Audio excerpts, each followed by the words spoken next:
Hi, I'm Dr. Mark B. Hubble, and this is your Monday morning mini message.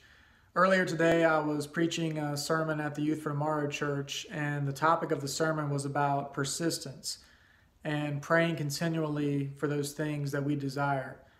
In the parable in the book of Luke, chapter 18, it talks about a widow who was going to the courthouse every day trying to convince the judge to hear her case. She wanted justice against her adversary. And the judge didn't really fear God, didn't fear man. He was just there to do his job. But every day this woman showed up and she wanted justice, and the judge kept refusing to hear her. But she showed up every single day until finally the judge just got tired of it and was like, fine, I'll listen to your case.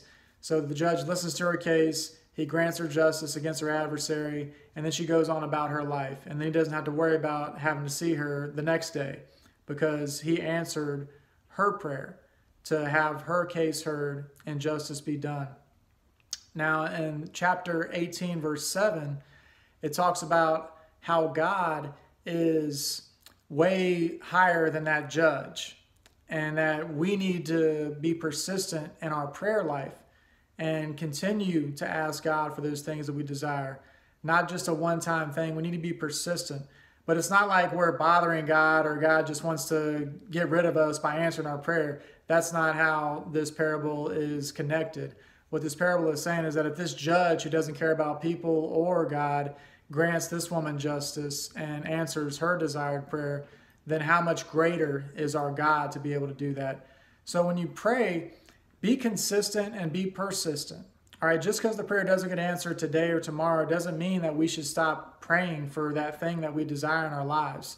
And a lot of times when we pray about something, it keeps our mind focused on that thing.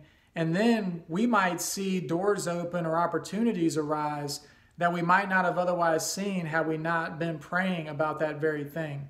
So think about this as you go about your week. What are you praying for? And are you persistent and consistent and continuing to pray for the same thing? And the answer will come eventually, but we have to do our part. We have to pray about it, and we have to trust God that it's going to be on His time, and there's going to be one of three answers. Either answer is yes to your prayer, no to your prayer, or not right now to your prayer. And I preach about this all the time. There's three answers to our prayers. So be patient, be persistent, be consistent in your prayer life, and never give up hope and never give up faith on that thing that you're praying for.